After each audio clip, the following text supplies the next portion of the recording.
morning, dear young friends. Welcome to the class. We are dealing with appreciating fiction. We are continuing the elements or factors in a fiction.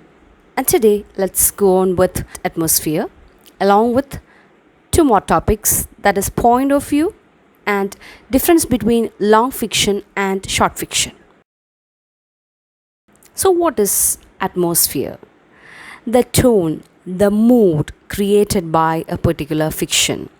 See, while we watch a film or while we listen to a song, it gives a sort of, or it creates a sort of mood. It may be a very much a vibrant one, or it may be melancholic, or maybe a delightful or romantic or happy, joyful and all that. So ഓരോ വർക്കിനും അതിൻ്റേതായിട്ടുള്ളൊരു mood അത് create ചെയ്യുന്നുണ്ടായിരിക്കും. ഈ തരത്തിലുള്ള അതിൻ്റെ setting കൊണ്ടായിരിക്കാം, അതിലുള്ള പല locations കൊണ്ടായിരിക്കാം, attitude കൊണ്ടായിരിക്കാം ക്യാരക്ടേഴ്സിൻ്റെയൊക്കെ. So all these elements will create the mood of a work of fiction, right? So, atmosphere means the predominant mood in all or part of literary work, which may, for example, be joyous, tranquil, melancholic, eerie, tense, or ominous. Atmosphere basically determines the emotional experience that the reader will have while reading the narrative. So, അതിലൂടെ വായിച്ചു പോകുമ്പോൾ ആ ഒരു feel നമുക്ക് കിട്ടും. ഇപ്പോൾ ഒരു ഡ്രാമയിലാണെങ്കിൽ, ഒരു പ്ലേയിലാണെങ്കിൽ അതിലെ സെറ്റ് എന്താണോ അതാണ് ഒരു ഫിക്ഷനിലേക്ക് വരുമ്പോൾ ഈ സെറ്റിംഗ് എന്ന് പറഞ്ഞു കൊടുക്കുന്നത്. The setting of a story is the location or locations in which the story takes place. Setting is to written narrative what a set is to play. Setting has a very significant role in evoking specific moods. What would a Gothic novel be without its traditional setting? So Gothic novel എന്ന് പറയുമ്പോൾ ആ ഒരു mysterious ആയിട്ടുള്ളൊരു castle വേണം, ഒന്നും വേണ്ട. ഒരു പ്രേതപടം നിങ്ങൾ കാണുകയാണെന്ന് ചിന്തിക്കുക. ഒരു പ്രേതപടം സാധാരണ ആധുനിക കാലഘട്ടത്തിലേക്കൊക്കെ വരുമ്പോഴാണ് നമ്മൾ ഫ്ലാറ്റ്സിലൊക്കെയുള്ള മോഡേൺ ഇറയിലൊക്കെ ജീവിക്കുന്ന പ്രേതങ്ങളെയും പല വെറൈറ്റി ഓഫ് ഗോസ്റ്റുകളെയൊക്കെ കാണുന്നത്, പാരനോമൽ ആക്ടിവിറ്റി ലൈക്ക് ദാറ്റ്. അതിന് മുന്നേ ഈ പറയുന്ന ഗോത്തിക് നോവലിലാണെങ്കിലും അത്തരത്തിലുള്ള പണ്ടത്തെ പ്രേത സിനിമകളിലൊക്കെ ആണെങ്കിലും നാലുകെട്ടുകളും അതുപോലുള്ള വലിയ കോട്ടകളും ഒരുപാട് കോറിഡോഴ്സൊക്കെയുള്ള, ഫോർ എക്സാമ്പിൾ മണിച്ചിത്രത്താഴ് എന്നുള്ള മൂവി ആയിക്കോട്ടെ, അല്ലെങ്കിൽ ഡ്രാക്കുള ദാറ്റ് കാസിൽ, അദ്ദേഹത്തിൻ്റെ ആ ഒരു വലിയ കോട്ടയായിക്കോട്ടെ. സോ ഇത്തരത്തിലുള്ള സിറ്റുവേഷൻസ് ക്രിയേറ്റ് ചെയ്യുന്നൊരു മൂഡുണ്ട്. സോ ഇത്തരത്തിലുള്ള different aspects, that location, may be this castle will be in A hill, or in the film Adiran you can find that Asylum, it is situated in a remote place in the midst of forest or somewhere in a deserted land. So ഒരുപാട് ആൾക്കാരെത്താത്ത, അധികം ആർക്കും ചെന്നപ്പെടാത്ത ആ സ്ഥലത്ത് ഇങ്ങനെ ഒരാൾ നിൽക്കുന്നു പറയുമ്പോഴത്തേക്കും അത് വായിച്ചു പോകുമ്പോൾ ആ ഒരു മൂവി കാണുമ്പോഴോ അല്ലെങ്കിൽ ആ ഫിക്ഷൻ വായിക്കുമ്പോഴോ നമ്മൾ ആ ഒരു ഫീലിംഗ് ക്രിയേറ്റ് ചെയ്യും.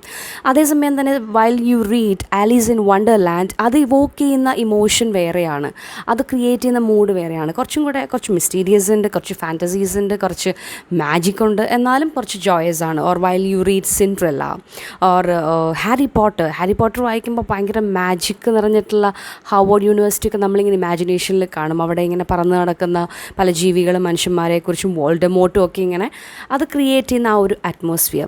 Or while you read Thomas Hardy's Tess of d'Urbervilles of mayor of Casterbridge, the mood created. Or Nathaniel Hawthorne's scarlet letter വളരെ ഡൾ ആൻഡ് ഗ്ലൂമിയാണ്, ബിക്കോസ് അതൊക്കെ ട്രാജഡീസ് ആണ്.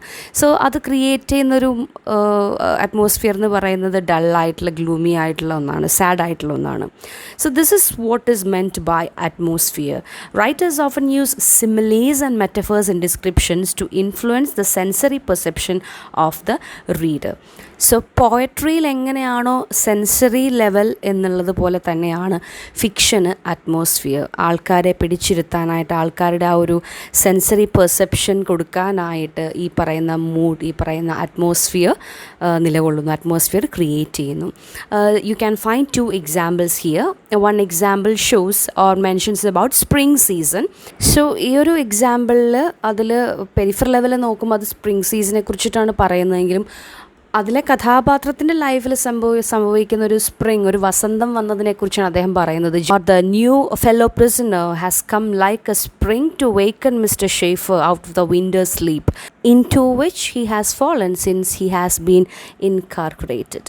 സോ എപ്പോൾ തൊട്ട് അദ്ദേഹം ഈ ജയിലിനകത്ത് കിടക്കുന്നുണ്ടോ അപ്പോൾ തൊട്ട് അദ്ദേഹം അനുഭവിക്കുന്ന ആ ഒരു വിൻ്റർ ഡീപ്പ് സ്ലീപ്പ്, ആ ഒരു മൂകതയും ഡൾനെസ്സും അതിനെ ഉണർത്താനായിട്ട് പുതിയൊരു പ്രിസണർ വന്നു എന്ന് പറയുമ്പോൾ ആ ഒരു എനർജറ്റിക് ആയിട്ടുള്ള മൂഡാണ് അവിടെ ആ ഒരു ഇമേജസ് കൊണ്ട് സ്പ്രിംഗ് എന്ന് പറയുന്ന ആ ഒരു സീസണിൻ്റെ ഇമേജസ് വെച്ചിട്ട് ഒരു റെജുവിനേറ്റഡ് മൂഡ് ക്രിയേറ്റ് ചെയ്തിട്ടുള്ളത്. അതേസമയം തന്നെ സെക്കൻഡ് എക്സാമ്പിൾ ആണെങ്കിൽ it is story by Edgar Allan Poe. നമ്മൾ കണ്ടിരുന്നു ഷോർട്ട് സ്റ്റോറി എന്ന് പറയുന്ന ഒരു ഡിഫറെൻറ്റ് ജാനറിനെ തന്നെ കൺസിഡർ ചെയ്തത് ഐഡൻറ്റിഫൈ ചെയ്തൊരു വ്യക്തിയാണ് the American writer Edgar Allan Poe. അദ്ദേഹത്തിൻ്റെ the fall of the house of Usher എന്ന് പറയുന്ന ഷോർട്ട് സ്റ്റോറിയെക്കുറിച്ചാണ് ഇവിടെ പറയുന്നത്. In this particular short story we can find certain images and words like during the whole of a dull, dark and soundless day in the autumn of the year. അപ്പോൾ തന്നെ മൂഡൊക്കെ ആകെ വളരെ depressed ആയിട്ട് മാറി. ഡള്ളാണ്, ഡാർക്കാണ്, soundless day ആണ്, പോരാത്തിന് ഓട്ടം സീസണാണ്. So autumn season which we call as the fall അല്ലേ, എല്ലാം മങ്ങി തുടങ്ങുന്ന ടൈമാണ്. when the clouds hung oppressively low in the heavens I had been passing alone. അപ്പോൾ ഒറ്റയ്ക്കാണ്. ഈ ഒറ്റയ്ക്കെന്ന് പറയുമ്പോൾ തന്നെ അവിടെ വേറൊരു ഫീലിംഗ് ക്രിയേറ്റഡ് ആയി. On horseback through a singularly dreary tract of country and at length found myself as the shades of the evening drew on. അപ്പോൾ ഏതാണ്ട് സന്ധ്യയായി. ഈ കഥയിലൊക്കെ ഏതാണ്ട് സന്ധ്യ അല്ലെങ്കിൽ രാത്രി ആയപ്പോഴാണ് അവരോട് എത്തിയത് എന്നൊക്കെ പറയുമ്പോൾ തന്നെ അത് കൊടുക്കുന്ന ഒരു, പ്രത്യേകിച്ച് ഡ്രാക്കുള പോലുള്ള ഫിക്ഷനിലൊക്കെ ആണെങ്കിൽ എപ്പോഴും അതിലെ കഥാനായകൻ എത്തുന്നത് രാത്രിയാണ്. ആരും വേറെ കുതിരവണ്ടിക്കാരൊന്നും കാണുന്നില്ല. അങ്ങനെ അപ്പോൾ തന്നെ അത് വായിച്ചു വരുമ്പോൾ തന്നെ ആ ഉള്ളിലൊരു പടപടപ്പും ഒരു ചെങ്കിടിപ്പൊക്കെ ആൾക്കാർക്ക് ഫീൽ ചെയ്യും. So all these words had created, the choice of words had created these kind of atmosphere in that particular fiction. Day is dull, that word, dark, the clouds oppressive, landscape singularly dreary, the house melancholy, and the time, that is evening, the most depressing hour ആണ്. ലൈറ്റൊക്കെ പോയി, darkness ഒക്കെ വന്ന് നിറഞ്ഞു. And a sense of insufferable gloom pervaded my spirit എന്നൊക്കെ പറയുമ്പോഴത്തേക്കും this description at the beginning of the story brings in gloom and dread and creates the mood essential to experience the following events in the story to the fullest. പലപ്പോഴും ഈ ghost മൂവീസിലൊക്കെ ആണെങ്കിൽ അതിൽ കൊടുക്കുന്ന ഈ പറയുന്ന മ്യൂസിക്കും ഈ പറയുന്ന ഒഴിഞ്ഞ വീടുകളും അതിൻ്റെ അകത്തളങ്ങളും അന്തഃപുരങ്ങളും കോറിഡോറുകളും ഒക്കെ ക്രിയേറ്റ് ചെയ്യുന്ന ഒരു ambience. So that's all about atmosphere part. Atmosphere means the predominant mood that pervades that fiction. ആ ഒരു വർക്ക് എടുക്കുകയാണെന്നുണ്ടെങ്കിൽ ആ വർക്കിന് ബേസായിട്ടുള്ള ഒരു മൂഡ് ഉണ്ടായിരിക്കും. ചില ഫിക്ഷൻ വളരെ ഹാപ്പി ആയിട്ടുള്ളതായിരിക്കും, ചില ഫിക്ഷൻ വളരെ ഡള്ളായിട്ടുള്ള മെലൻകളിക് ആയിട്ടുള്ളതായിരിക്കും, ചിലത് വളരെ ത്രില്ലിംഗ് ആയിട്ടുള്ളതായിരിക്കും, ചിലത് വളരെ മിസ്റ്റീരിയസ് ആയിട്ടുള്ളതായിരിക്കും. അപ്പോൾ ആ മൂഡ് ക്രിയേറ്റ് ചെയ്യാനായിട്ട് കൊണ്ടുവരുന്ന വേർഡ്സ്, അതുപോലെ തന്നെയുള്ള settings, attitude of the characters, everything will create descriptions of this places. ഇപ്പോൾ നമ്മൾ ഹൗസ് ഓഫ് ദ ഉഷർ പറഞ്ഞ പോലെ തന്നെ സ്ഥലങ്ങളുടെയൊക്കെ ഡിസ്ക്രിപ്ഷൻ, ഇതെല്ലാം കൂടെ കോർത്തിണക്കിക്കൊണ്ട് ആ ഒരു ഫിക്ഷനിൽ പ്രീഡൊമിനൻ്റായി നിൽക്കുന്ന ഒരു മൂഡിനെയാണ് അറ്റ്മോസ്ഫിയർ എന്ന് പറയുന്നത്. Okay, so moving on to the next topic, that is point of view. What is meant by point of view? Point of view is a vantage point from which a narrative is related. Point of view, or in simple terms we can say a point of view is the eye through which a story is presented. അപ്പോൾ ആരുടെ കണ്ണിൽ നിന്നുകൊണ്ടാണ് കഥ കാണുന്നത്, ആരാണ് കഥ പറയുന്നത് എന്നുള്ളതാണ് പോയിൻ്റ് ഓഫ് വ്യൂ എന്നുകൊണ്ട് ഉദ്ദേശിക്കുന്നത്. സോ നമ്മുടെ കഥ നമ്മൾ തന്നെ പറയുകയാണെങ്കിൽ that is called as first person point of view. Or if someone else is narrating it, calling us he or she, we can call it as third person point of view. ഇത് രണ്ടും കൂടാതെ മറ്റൊരു point of വ്യൂവും കൂടെ mention ചെയ്യുന്നുണ്ട്, which is a rarely used mode of narration, that is second person point of view. അങ്ങനെ 3 point of വ്യൂവിനെ കുറിച്ചിട്ടാണ് ഈ ഒരു ഏരിയയിൽ പറയുന്നത്. First person point of view, second person point of view and third person point of view, where we can find that the second person point of view is rarely used in fiction because it is not that much comfortable to convey all the events happened and the emotions and all that. അപ്പോൾ I use ചെയ്യുകയാണെങ്കിൽ, so ഞാൻ എന്ന് പറഞ്ഞ് I use ചെയ്യുകയാണെങ്കിൽ we can call it as first person narrative. And he or she or they എന്ന് use ചെയ്യുകയാണെങ്കിൽ, അവനോ അവളോ അവരോ എന്നൊക്കെ യൂസ് ചെയ്യുകയാണെങ്കിൽ that is third person point of view. നീ എന്ന് പറഞ്ഞ് അഭിസംബോധന ചെയ്ത് യൂസ് ചെയ്യുകയാണെങ്കിൽ we can call it as second person point of view. So first person point of view നമുക്ക് ഒരുപാട് ഇമ്പോർട്ടൻ്റ് ആയിട്ടുള്ള ഒന്നാണ് ഭൂരിഭാഗവും. കാരണം ഏറ്റവും ബെസ്റ്റായിട്ട് ആ നറേറ്റർക്ക് ഏറ്റവും ബെസ്റ്റായിട്ട് ആ ക്യാരക്ടറിന് തൻ്റെ തന്നെ കഥ നറേറ്റ് ചെയ്യുമ്പോൾ ഡെഫിനറ്റ്ലി അത് കുറച്ചും കൂടി റിലേറ്റബിൾ ആയിരിക്കും. In a narrative told from the first person point of view, the narrator refers to himself or herself as I. The first person narrator can be either a mere witness of the action or a major or minor character in the story. അപ്പോൾ ഈ കഥ പറയുന്നത്, എൻ്റെ കഥ പറയുമ്പോൾ അതിൽ ഞാൻ ഒരു സാക്ഷിയായി നിന്നുകൊണ്ട് പറയാം. അതായത് ഞാൻ ആ നടന്ന സംഭവത്തിൽ, ഫോർ എക്സാമ്പിൾ ജോസഫ് കോൺറാഡിൻ്റെ ഹാർട്ട് ഓഫ് ഡാർക്ക്നെസ് എന്ന് പറയുന്ന നോവലിൽ Marlow is a witness to the actions happening in that fiction. So അവിടെ അദ്ദേഹം ആ കാര്യങ്ങളൊക്കെ കാണുന്ന ഒരു സാക്ഷിയായിട്ടാണ് നിൽക്കുന്നത്. അതേസമയം ഹെർമൻ മെൽവിലിൻ്റെ മോബി ഡിക്ക് എന്ന് പറയുന്ന നോവൽ നമ്മൾ എടുത്ത് നോക്കുകയാണെങ്കിൽ we can see Ishmael as a character who is a minor character in the story. Ishmael ആ ഒരു വെയിലിംഗ് ഇൻഡസ്ട്രിയെക്കുറിച്ചും വെയിൽസിനെ കുറിച്ചും ഒക്കെ പഠിക്കാനായിട്ട് വന്നിട്ടുള്ള, അത് കാണാനായിട്ടും അനുഭവിക്കാനായിട്ടും വന്നിട്ടുള്ള ഒരാളാണ്. അല്ലാതെ വെയിലിനെ പിടിക്കാനായിട്ട്, മോബി ഡിക്ക് എന്ന് പറയുന്ന വെയിലിനെ പിടിക്കാനായിട്ട് വന്നിട്ടുള്ള ആളല്ല. സോ അത്രയധികം ഇമ്പോർട്ടൻ്റ് ഒന്നും ഇല്ലാത്ത, അതിലെ നായകൻ്റെ യാതൊരു ബന്ധത്തിലും പെടാത്ത ഒരാളാണ് ഇഷ്മായൽ എന്ന് പറയുന്നത്. Just a traveller in that particular vessel Pequod. So അദ്ദേഹത്തിൻ്റെ പെർസ്പെക്റ്റീവിൽ നിന്ന് കഥ പറയുകയാണ്. So he is a minor character. So the first person narrator can be a minor or a major character. That is Jane Eyre, Charlotte ബ്രോണ്ടയുടെ Jane നായറിൽ അതിൽ central ക്യാരക്ടറാണ് അതിൽ നറേറ്ററായിട്ട് നിൽക്കുന്നത്. എൻ്റെ കഥയാണ്. Hope you could be able to recall the film Om Shanti Oshana. Om Shanti ഓശാന എന്ന് പറയുന്ന ആ ഒരു മൂവിയിൽ കഥ തുടങ്ങുമ്പോൾ കഥ നറേറ്റ് ചെയ്യുന്നത് സലിം കുമാർ എന്ന് പറയുന്ന നടനാണ്. അപ്പോൾ അദ്ദേഹം പറഞ്ഞിങ്ങനെ ഇത് ഇവളുടെ കഥയാണെന്നൊക്കെ പറഞ്ഞ് വരുമ്പോഴത്തേക്കും അതിലെ നായികയായിട്ടുള്ള നസ്രിയ പറയുന്നുണ്ട്, നിർത്ത്, ഇതെൻ്റെ കഥയല്ലേ, ഞാൻ പറയാം. So at the beginning, that story was in that film's narration was in a third person point of view and then shifted to the first person point of view. That's it. അപ്പം എൻ്റെ കഥ ഞാൻ തന്നെ പറയാമെന്നുകൊണ്ട് അതിലെ central ക്യാരക്ടറായിട്ടുള്ള ആ വ്യക്തി, ആ കുട്ടി അവളുടെ കഥ പറയുകയാണ്. അപ്പോൾ ഇവിടെ അഡ്വാൻറ്റേജസ് ഉണ്ട്. ഫസ്റ്റ് പേഴ്സൺ പോയിൻ്റ് ഓഫ് വ്യൂവിൽ നറേറ്റ് ചെയ്യുമ്പോഴത്തേക്കും അതിൽ അഡ്വാൻറ്റേജസ് എന്ന് പറയുന്നത് മെയിനായിട്ട് ഇമ്മീഡിയസി ആൻഡ് ഡയറക്ട്നെസ്, കാര്യങ്ങൾ അതുപോലെ തന്നെ ആളുകളിലേക്ക്, വായനക്കാരിലേക്ക് എത്തിക്കാനായിട്ട് സാധിക്കുന്നു. It invites reader to engage with the speaker who usually relates his or her first hand experience. This first person narrator recounts events as he or she experiences, remembers or hears about them. This is how the concluding chapter in Jane Eyre begins. Reader, I married him. A quiet wedding we had. He and I, the parson and clerk, were alone present. When we got back from church, I went to the kitchen of Manor House, where Mary was cooking the dinner and John cleaning the knives, and I said, Mary, I have been married to Mr. Rochester this morning.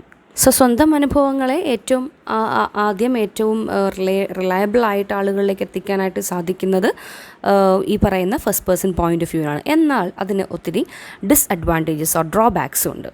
What are they?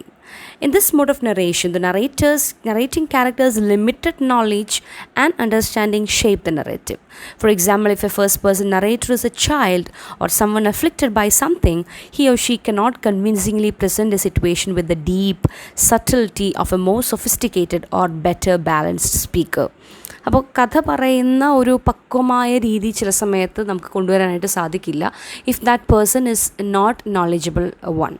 ആ കഥ പറയുന്ന ആൾക്ക് വലിയ കാര്യത്തെക്കുറിച്ചൊന്നും അറിവില്ല. ഇപ്പോൾ ഓം ശാന്തി ഓശാന എന്ന് പറഞ്ഞ പോലെ തന്നെ അതിലെ ക്യാരക്ടർ എന്ന് പറയുന്നത് ചെറിയ പെൺകുട്ടിയാണ്. അവളുടെ കൗമാരത്തിൽ നിന്ന് യൗവനത്തിലേക്ക് എത്തുന്ന ആ ഒരു കാലഘട്ടം കാണിക്കുകയാണ്. അപ്പോൾ അവിടെ അവൾക്ക് സംസാരിക്കാനുള്ളത് വളരെ ലളിതമായിട്ടുള്ള, വളരെ സിമ്പിളായിട്ടുള്ള, വളരെ കുറച്ച് പെരിഫറലായിട്ടുള്ള കാര്യങ്ങളാണ്. ഒരുപാട് ഡീപ്പായിട്ടുള്ള ഫിലോസഫി ഒന്നും പറയാനായിട്ട് സാധിക്കില്ല because that character is not that person. അപ്പോൾ ആ ക്യാരക്ടർ എങ്ങനെയാണോ അവരുടെ അറിവിൽ നിന്ന് മാത്രമേ കഥ മുന്നോട്ട് കൊണ്ടുപോകാനായിട്ട് സാധിക്കുള്ളൂ. Or diary of a wimpy kid, when we read that one we can see that the story is narrated from the point of a kid. അപ്പോൾ ആ കിഡിൻ്റെ പെർസ്പെക്റ്റീവിൽ നിന്നുകൊണ്ടേ കഥ പറയാനായിട്ട് സാധിക്കുള്ളൂ. ഇത് അതിൻ്റെ ഒരു കുറവായിട്ടാണ് എടുത്തു പറയുന്നത്. Another limitation is that the first person narrator cannot usually narrate his or her death. സ്വന്തം മരണത്തെ നറേറ്റ് ചെയ്യാനായിട്ട് സാധിക്കില്ല. ഇപ്പോൾ നമ്മളുടെ ഹെർമൻ മെൽവിലിൻ്റെ മോബി ഡിക്ക് എന്ന് പറയുന്ന നോവൽ എടുക്കുകയാണെങ്കിൽ we can find the protagonist or the major character in that fiction, that is Ahab. He met with death because of this white whale Moby Dick. അപ്പോൾ അദ്ദേഹം മരിച്ചുപോയി. പിന്നെ ബാക്കി കഥ നറേറ്റ് ചെയ്യാനായിട്ട് ഉള്ളത് ഈ പറയുന്ന മൈനർ ക്യാരക്ടറായിട്ടുള്ള ഇഷ്മായിലാണ്. അപ്പോൾ ഇഷ്മായിലിലൂടെയാണ് അഹാബ് മരിച്ചത്, അതായത് നായകൻ മരിച്ച വിവരം നറേറ്റ് ചെയ്യുന്നത്. അപ്പോൾ അങ്ങനെ സ്വന്തം മരണത്തെ നറേറ്റ് ചെയ്യാനായിട്ട് സാധിക്കില്ല എന്നുള്ളത് ഒരു ഡ്രോബാക്കാണ്. പക്ഷെ അതിനെ പൊളിച്ചെഴുതിയിട്ടുള്ള വർക്കുകളും നമുക്ക് ലിറ്ററേച്ചറിൽ കാണാനായിട്ട് സാധിക്കും. Enishte Effendi is a character in Orhan Pamuk's masterpiece my name is red. He relates his death. അദ്ദേഹം പറയുന്നത് എങ്ങനെയാണ്? I shall now describe my death. Perhaps you have understood this long ago. Death is not the end. This is certain. However, as it is written everywhere in books, death is something painful beyond comprehension. It was as if not my shattered skull and brain, but every part of me merging together was burning and racked with torment. Withstanding this boundless suffering was so difficult that a portion of my mind reacted as if this were its only option by forgetting the agony and seeking a gentle sleep. And we can find multiple narrators in first person point of view. First person point of view എന്ന് പറയുമ്പോൾ തന്നെ അതിൽ multiple നറേറ്റേഴ്സിനെ നമുക്ക് കാണാനായിട്ട് സാധിക്കും. അതിൻ്റെ examples ആണ് Orhan പാമുക്കിൻ്റെ മൈ നെയിം ഈസ് റെഡും എമി ടാൻ്റെ ദ ജോയ് ലക്ക് ക്ലബ് എന്ന് പറയുന്ന വർക്കുകൾ. ഈ വർക്കിൽ നമുക്ക് ഫസ്റ്റ് പേഴ്സൺ പോയിന്റ് ഓഫ് വ്യൂയിലൂടെ തന്നെ പറഞ്ഞു പോകുന്ന മൾട്ടിപ്പിൾ നറേറ്റേഴ്സ്, ഒരുപാട് കഥ ആഖ്യാനം ചെയ്യുന്ന ആളുകളെ കാണാനായിട്ട് സാധിക്കും, different characters. And there is another term called as unreliable narrators. ഈ നറേറ്റേഴ്സ് ഫസ്റ്റ് പേഴ്സൺ നറേറ്റേഴ്സിൽ തന്നെ അൺറിലയബിൾ നറേറ്റേഴ്സ് എന്നുള്ളൊരു പദം കൂടെ, ഒരു ടേമും കൂടെ കോയിൻ ചെയ്തിട്ടുണ്ട് by Wayne C Booth in his text rhetoric of fiction. He says that in few cases ഈ നറേറ്റർ അൺറിലയബിളായിട്ട് മാറാം, അവിശ്വസനീയനായിട്ട് മാറാം, വിശ്വസിക്കാൻ പറ്റാത്ത ഒരാളായിട്ട് മാറാം. എങ്ങനെയൊക്കെ?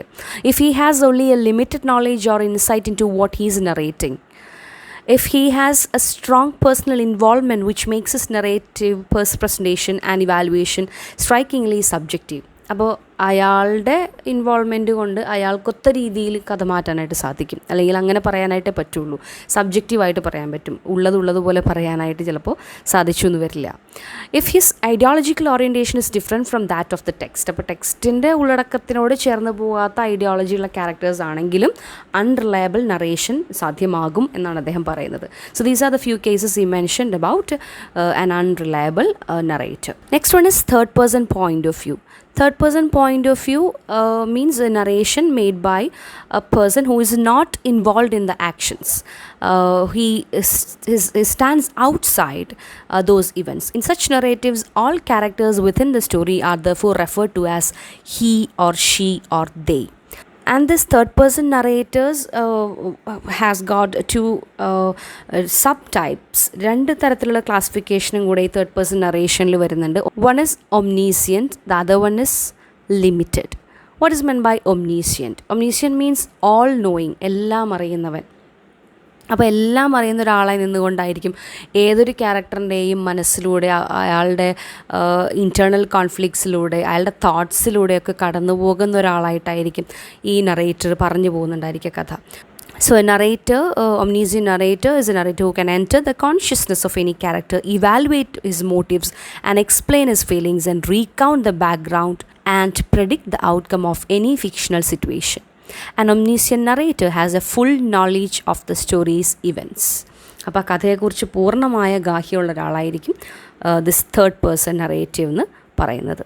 An omniscient narrator who offers philosophical or moral commentary on the characters and events he or she depicts is called an intrusive narrator. അപ്പോൾ ചില സമയത്ത് ആ ഒരു മോറൽ കമൻട്രി, അവരുടെ ആക്ഷൻസിനെ കുറിച്ചൊരു മോറൽ കമൻട്രിയും കൂടെ കൊടുക്കുന്ന ആളായിരിക്കും ചിലപ്പോൾ ഈ തേർഡ് പേഴ്സൺ നറേറ്റർ എന്ന് പറയുന്നത്. അങ്ങനെ മോറൽ കമൻട്രി ആ ക്യാരക്ടറിനെ ബേസ് ചെയ്തിട്ട് ക്യാരക്ടറിന് കൊടുക്കുകയാണെങ്കിൽ such kind of narrator is called as intrusive narrator. ഇനി അങ്ങനെ കൊടുക്കുന്നില്ല എന്നുണ്ടെങ്കിൽ such narrator is called as unintrusive omniscient narrator. Okay, they make no comments or judgments regarding characters or events. അവിടെ ക്യാരക്ടറിനെ കുറിച്ചോ അല്ലെങ്കിൽ അതിലെ ആക്ഷൻസിനെ കുറിച്ചോ ഒന്നും യാതൊരു കമൻസോ അല്ലെങ്കിൽ ജഡ്ജ്മെൻറ്റ്സോ ഒന്നും വെക്കാത്ത ആൾക്കാരാണ് അൺഇൻട്രൂസീവ് omniscient narrators എന്ന് പറയുന്നത്.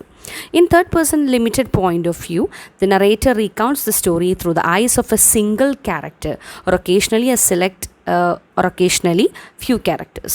ചിലപ്പോൾ ഒരാളുടെ ഇതിലൂടെയാവും, ഒരാളെക്കുറിച്ച് പറഞ്ഞു പോകുന്ന കഥയിലൂടെയാവും ആ ഒരു സംഭവത്തെയും ചിലപ്പോൾ നാടിനെയും കുറിച്ചൊക്കെ പറഞ്ഞു പോകുന്നുണ്ടായിരിക്കുക. ഫോർ എക്സാമ്പിൾ കുഞ്ഞിരാമായണം എന്ന് പറയുന്ന ഒരു മൂവിയിലാണെങ്കിൽ ഇത് ദേശത്തിൻ്റെ കഥയാണെന്ന് പറഞ്ഞു തുടങ്ങിയിട്ട് അവിടെ കുഞ്ഞിരാമൻ എന്ന് പറയുന്ന ആളുടെ കഥയിലേക്ക് പോയി. പിന്നെ അയാളുടെ കല്യാണം നടക്കാത്തതിനെയൊക്കെ ചുറ്റിപ്പറ്റിയിട്ടും അവിടുത്തെ ഇഷ്യൂസിനെ കുറിച്ചൊക്കെയിട്ടാണ്. അപ്പോൾ കുഞ്ഞിരാമനാണ് അവിടുത്തെ കഥാപാത്രമായി നിലകൊള്ളുന്നത്. അയാളെക്കുറിച്ചിട്ടാണ് ആ കഥ പറഞ്ഞു പോകുന്നത്. ദേശത്തിൻ്റെ കഥയാണെങ്കിൽ പോലും ആ ഒരു സെൻട്രൽ ക്യാരക്ടറിലും അവിടെയുള്ള കുറച്ച് ക്യാരക്ടേഴ്സിലൊക്കെ ആയിട്ട് അങ്ങനെ കഥ പറഞ്ഞു പോകുന്നു. So that's the speciality of A third person limited point of view. അതുകൊണ്ടാണ് അതിനെ ലിമിറ്റഡ് പോയിൻ്റ് ഓഫ് വ്യൂ എന്നും വിളിക്കുന്നത്. Right. Thus, narrator restricts the point of view to the understanding and experience of one or a few characters. Catherine Mansfield's story, Miss Brill, is written from the limited point of view. ആ ലേഡിയെ കുറിച്ചിട്ടാണ് കഥ പറഞ്ഞു പോകുന്നത്. ലേഡിയാണ് അതിലെ central ക്യാരക്ടറായിട്ട് വരുന്നത്. So there is a limited point of view. And ഇതിൻ്റെ ഒരു എക്സ്ട്രീമിറ്റിയിലേക്ക്, third person point of view അതിൻ്റെ എക്സ്ട്രീമിറ്റിയിലേക്ക് കടക്കുന്ന എപ്പോഴാണെന്ന് വെച്ചിട്ടുണ്ടെങ്കിൽ when the characters began to think about or when they began to show their own thoughts to the readers. അപ്പോൾ ആകെ കൺഫ്യൂസ്ഡായി മാറുന്നു. തേർഡ് പേഴ്സൺ പോയിൻ്റ് ഓഫ് വ്യൂവിൽ കഥ പറഞ്ഞ് പോയിട്ട് പെട്ടെന്ന് ക്യാരക്ടറിൻ്റെ തോട്ട്സ് അവിടെ കയറി വരുന്നു. that happens when stream of consciousness technique is used in the fiction. And this was a peculiar writing advocated by James Joyce, Virginia Woolf and William Faulkner and all that. അപ്പോൾ ഈ stream of consciousness technique use ചെയ്യുമ്പോൾ അവിടെ ക്യാരക്ടറിൻ്റെ തോട്ടും കൂടെ intervention, narrator പറഞ്ഞുകൊണ്ടിരിക്കുന്ന കഥയിലേക്ക് ക്യാരക്ടറും കൂടെ കടന്നു വരുന്നു. hope you could be able to recall a scene from the film ചിറകൊടിഞ്ഞ കിനാവുകൾ. അവിടെ കഥ പറയുന്നത് അംബുജാക്ഷനാണ്. വിറകുവെട്ടുകാരൻ്റെ മകൾ സുമതിയുടെയും തയ്യക്കടക്കാരൻ്റെയും കഥ പറഞ്ഞു പോകുന്നത് അംബുജാക്ഷനാണെങ്കിൽ അതിനെ ഒരു പോസ്റ്റ് മോഡേൺ ടെക്സ്റ്റായിട്ട് ആ ഒരു പോസ്റ്റ് മോഡേൺ ആസ്പെക്റ്റിൽ റീഡ് ചെയ്ത് നോക്കുകയാണെങ്കിൽ അതിലെ ക്യാരക്ടർ കടന്നു വരുന്നുണ്ട്. ഒരു മഴയത്ത് ലോഡ്ജ് മുരളി ആൾ കഥ എഴുതിക്കൊണ്ടിരിക്കുകയാണ്, ചിറകൊടിഞ്ഞ കിനാവുകൾ. അവിടെ അവർ കഥാപാത്രം കയറി വരുന്നുണ്ട്. So just like that stream of consciousness technique എന്ന് പറയുമ്പോൾ ക്യാരക്ടറിൻ്റെ തോട്ട് അതിലേക്ക് കയറി വരുന്നു. That is N extremity. Second person point of view, as we mentioned earlier, it is rarely used in fiction. Second person narrative point of view എന്ന് പറയുമ്പോഴത്തേക്കും അവിടെ U എന്ന് പറഞ്ഞിട്ടാണ്. The narratee directly using the pronoun you and assumes that the narratee is experiencing the events along with the narrator. അപ്പോൾ അതിലെ ക്യാരക്ടറോടൊപ്പം കഥ പറയുന്ന ആളും അതനുഭവിക്കുന്നു എന്നുള്ള രീതിയിലാണ് ഈ ഒരു second person point of view establish ചെയ്തിട്ടുള്ളത്. The implied narrative may be the reader, a character who appears later in the story, or a listener who is never identified. We can see this second person point of view again taking example from Kunjiramayanam. Kunjiramayanam എന്ന് പറയുന്ന ആ ഒരു മൂവിയിൽ third person point of വ്യൂവിലാണ് കഥ പറഞ്ഞു പോകുന്നത്, കുഞ്ഞിരാമനെ കുറിച്ചിട്ടുള്ള കഥ പറഞ്ഞു പോകുന്നത്. But the end of the story we can see that the character appears in that particular film, in that particular work. Bright Lights, Big City, 1984 പുറത്തിറങ്ങിയ ജെയ്ഡ് novels, it is a big example for it. അതിൽ എഴുതിയിരിക്കുന്നത്, you get down on your own knees and tear open the bag. The smell of warm dove envelops you. The first bite sticks in your throat and you almost gag. You will have to go slowly. You will have to learn everything all over again. And Italo കാൽവിനോടെ if on a winter's night a traveller എന്ന് പറയുന്ന work another best എക്സാമ്പിളാണ്. അതിൽ എഴുതിയിരിക്കുന്നത്, you are about to begin reading Italo Calvino's new novel if on a winter's night a traveller. Relax, concentrate. Right. So ഇവിടെ second person point of വ്യൂവിൻ്റെ plus എന്ന് പറയുന്നത് this mode of narration has the immediacy of the first person എന്നുള്ള പോലെ തന്നെ ആ കാര്യങ്ങളെ വളരെ കൃത്യമായിട്ട് വളരെ പെട്ടെന്ന് തന്നെ ആളുകളിലേക്ക് എത്തിക്കാനായിട്ട് സാധിക്കുന്നു. ആൻഡ് അതിൻ്റെ നെഗറ്റീവ് എന്ന് പറയുന്നത് അതിലെ എല്ലാ സീനുകളും എല്ലാ സിറ്റുവേഷനും ഒരു സെക്കൻഡ് പേഴ്സൺ നറേറ്റീവിൽ ഒരു സെക്കൻഡ് പേഴ്സൺ പോയിൻ്റ് ഓഫ് വ്യൂവിലൂടെ എസ്റ്റാബ്ലിഷ് ചെയ്യാൻ സാധിക്കില്ല എന്നുള്ളതാണ് അതിൻ്റെ ഒരു ഡ്രോബാക്കായിട്ട് പറയുന്നത്. As mentioned, it is rarely used in fiction. Moving on to the last topic of the day, that is difference between long fiction and short fiction. So long fiction and short fiction എന്ന് പറയുമ്പോൾ അതിന് അർത്ഥമാക്കുന്നത് novel. It's A comparison between novel and short story. So what is meant by novel and short story? In the book Anatomy of the Novel by Marjorie Boulton, she says that, how long is a novel? Longer than a short story. How long is a piece of string? We generally accept that a novel fills a volume, but how big is a book is not much more useful. There must be room for some complexity of plot and elaboration of character. E.M. Forster bravely ventured to suggest a minimal length of 50,000 words. There is no defined upper limit. There are novels of over 1 million words such as Clarice Harlow. Okay, so basically എന്താണ് short സ്റ്റോറിയും നോവലും തമ്മിലുള്ള difference എന്ന് വെച്ച് കഴിഞ്ഞാൽ നമുക്ക് ആദ്യം പറയാൻ പറ്റുന്നത് length, അതിൻ്റെ സൈസ്. ഷോർട്ട് സ്റ്റോറി എന്ന് പറയുന്നത് it's smaller in size, very few പേജസിലാണ് ഇതിലെ കാര്യങ്ങൾ പോകുന്നത്. ആൻഡ് കൺസിഡർ നോവൽ ലെങ്തിയർ ആണ്, ഒത്തിരി പേജസ് ഉണ്ടായിരിക്കും, ഹ്യൂജ് ആയിട്ടുള്ള ബുക്കായിട്ട് വോളിയമായിട്ടായിരിക്കും അത് പബ്ലിഷ് ചെയ്തിട്ടുണ്ടായിരിക്കുക. പിന്നെയും ഒത്തിരി കാര്യങ്ങൾ നമുക്ക് കാണാനായിട്ട് സാധിക്കും. In short story, we can find smaller cast of characters, often focusing on the protagonist, a simple plot, usually centered on a single major conflict, and a limited depiction of setting, and a more concentrated format, with descriptive details and dialogue selected for maximum significance and effect. അപ്പോൾ ഏറ്റവും crisp and clear ആയിട്ടുള്ള നമ്മുടെ ട്രാജഡിയെക്കുറിച്ച് Aristotle പറഞ്ഞ പോലെ എന്താണോ ആവശ്യമുള്ളത് അത് മാത്രം പെറുക്കി ഒതുക്കിയെടുത്ത് ബാക്കി എല്ലാത്തിനെയും ട്രിം ചെയ്ത് കളഞ്ഞിട്ടായിരിക്കും ഷോർട്ട് സ്റ്റോറിയിൽ പ്രസൻറ്റ് ചെയ്യുക. Basically focusing on one character, may be the protagonist. അതുപോലെ തന്നെ ഒരു ചെറിയ കോൺഫ്ലിക്റ്റ്, ഒരു സിംഗിൾ മേജർ കോൺഫ്ലിക്റ്റിലായിരിക്കും കോൺസെൻട്രേറ്റ് ചെയ്തിട്ടുണ്ടായിരിക്കുക. Whereas novel we had already seen the Freytag's pyramid and all that. Exposition വരുന്നു, കുറേ ക്യാരക്ടേഴ്സ് വരുന്നു, പ്രശ്നം ഉണ്ടാവണു, പ്രശ്നം പിന്നെയും പ്രശ്നം ഉണ്ടാവണു, പ്രശ്നം കൂടിക്കൊണ്ടിരിക്കുന്നു, ക്ലൈമാക്സിലെത്തണു, അപ്പോഴത്തേക്കും ആകെ ഊരാക്കുടുക്കായി, ദെൻ അനഗ്നോറിസിസ്, പെരിപ്പെറ്റിയ, ഇതൊക്കെ ശേഷം എന്ത് ചെയ്യുന്നു, റിസൊല്യൂഷൻ ഓർ കറ്റാസ്ട്രഫിയോ എന്തൊക്കെ സംഭവിക്കുന്നു. അപ്പോൾ ഇത്രയും അധികം ആക്ഷൻസിലൂടെ കടന്നു പോകുക, it can take a few pages. It must be shown in a vivid manner, in an elaborate manner. One of the early masters of the short story, Edgar Allan Poe, stated that a short story is intended to be read in a single sitting and designed to produce a single effect. അപ്പോൾ സാധാരണ short story കൊടുക്കുന്ന effect എന്ന് പറയുന്നത് സിംഗിളായിട്ടുള്ള ഒരു effect ആയിരിക്കണം, ഏതെങ്കിലും ഒരു പ്രശ്നത്തെ പരിഹരിക്കുന്നതായിരിക്കണം, അല്ലെങ്കിൽ ഒരു നല്ലൊരു എൻഡിങ് കൊടുക്കുന്നതായിരിക്കണം, അല്ലെങ്കിൽ ട്രാജഡി ആയിരിക്കാം, വാട്ട് എവർ ഇറ്റ് ഈസ്, ഒരു സിംഗിൾ ഇഫക്റ്റ് ആയിരിക്കും അത് ക്രിയേറ്റ് ചെയ്യുന്നത്. Whereas in novels we could find multiple effects created.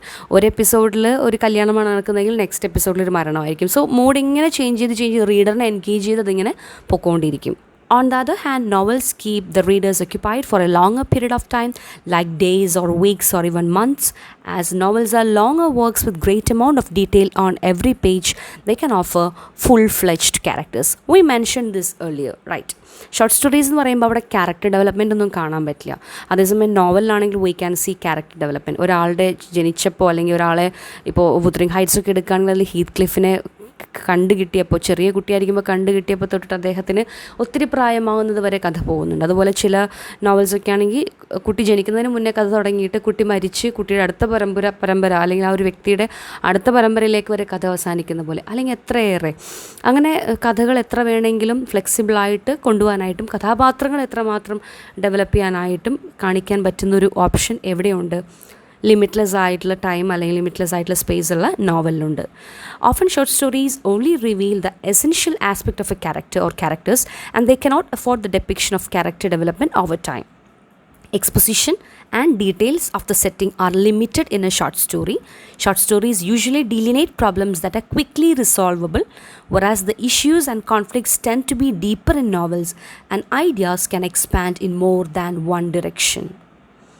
ഇവിടെ ഈ ഒരു ടൈമിനെ കുറിച്ച് ഒരുപാട് ഡേയ്സും വീക്സും മന്ത്സൊക്കെ എടുക്കും നോവലിൽ കഥ പറയാമെന്ന് പറയുമ്പോൾ അവിടെ ഒരു ചെറിയൊരു എക്സാമ്പിൾ കൊടുത്തിട്ടുണ്ട്. അങ്ങനെ ആകണം എന്നില്ല. ഇപ്പോൾ മോഡേൺ വർക്ക് എടുക്കുമ്പോൾ വിർജീനിയ വൂൾഫിൻ്റെ മിസ്സസ് ഡാലോവേ എന്ന് പറയുന്ന നോവൽ എടുത്ത് നോക്കുകയാണെങ്കിൽ that novel occurs in a day, right? whereas in some short stories, just like the short stories of Anton Chekhov, it covers several years of time in just a few tightly written pages. So നോവലാകുമ്പോൾ അത് ഒരുപാട് ദിവസവും മന്ത്സിലൂടെയും കഥ പറഞ്ഞ് പോകണമെന്ന് നിർബന്ധമില്ല. നേരത്തെ പറഞ്ഞ നോവൽ എക്സാമ്പിളായിട്ട് എടുക്കുകയാണെങ്കിൽ ഒരു ദിവസത്തെ കഥയാണ് മിസ്സസ് ഡാലോവയുടെ ലൈഫിൽ നടക്കുന്ന ഒരു കഥയായിട്ട് അവിടെ പറഞ്ഞു പോകുന്നത്, ദാറ്റ് മോഡേൺ നോവൽ. വരാസ് ചില ഷോർട്ട് സ്റ്റോറീസിൽ മന്ത്സും ഇയേഴ്സ് പാസ്റ്റ്, മന്ത്സ് പാസ്റ്റ് എന്നൊക്കെ പറഞ്ഞ് നമുക്ക് കഥ പറഞ്ഞു പോകാവുന്നതാണ്. And regarding subplots can be employed in both short stories and novels, but നമുക്ക് ആലോചിച്ചാലിനറിയാം അത്രയധികം സബ്പ്ലോട്ട്സ് നമുക്ക് ഷോർട്ട് സ്റ്റോറീസ് കൊണ്ടുവരാനായിട്ട് സാധിക്കില്ല because of its limited time limit. and limited space, but are mostly used in novels. So subplots are mostly used in novels, and novels can incorporate multiple voices and points of view to keep the reader's interest alive and to achieve certain artistic, aesthetic and political ends. നേരത്തെ പറഞ്ഞതുപോലെ തന്നെ first person point of view എന്ന് പറയുമ്പോൾ അവിടെ തന്നെ multiple നറേഷന് സാധ്യതയുണ്ട്. But short സ്റ്റോറിക്ക് അങ്ങനെ ഒരു സാധ്യതയില്ല. ഒരു ഏത് പെർസ്പെക്റ്റീവിലാണോ കഥ പറയുന്നത് അതിൽ മാത്രം പറഞ്ഞ് അവസാനിപ്പിക്കാനായിട്ടുള്ള time ലിമിറ്റേ ഇവിടെയുള്ളൂ. Short stories take less time to be written and usually requires less complicated structure, whereas writing a novel is a very daunting task and its extended form permits all kinds of creative experiments. Right, so that's all about the difference between long fiction and short fiction. That means novel and short story. So the topics we discussed today were the factors included in a fiction, that's atmosphere, and the next one was regarding the points of view, first person point of view, third person point of view, and the least occupied one, that is the second person point of view. Difference between long fiction and short fiction. Just go through the textbook. Always remember a few fine examples regarding the concept. എപ്പോഴും ഒരു കാര്യത്തെക്കുറിച്ച് പറയുമ്പോൾ അതുമായിട്ട് relate ചെയ്യുന്ന ഒരു example എങ്കിലും നിങ്ങളൊന്ന് ഓർത്ത് വയ്ക്കുക, ഒരു വർക്ക് ഓഫ് ആർട്ടെങ്കിലും ഓർത്ത് വയ്ക്കുക. ഒത്തിരി ബുക്സിൻ്റെ പേരൂടെ കൊടുത്തിട്ടുണ്ട്. It will help you to write your answers in a better way. See you all in the next class or at the continuation of this chapter of this module. Till now, if you take care, be safe and be strong. Thank you. Bye-bye.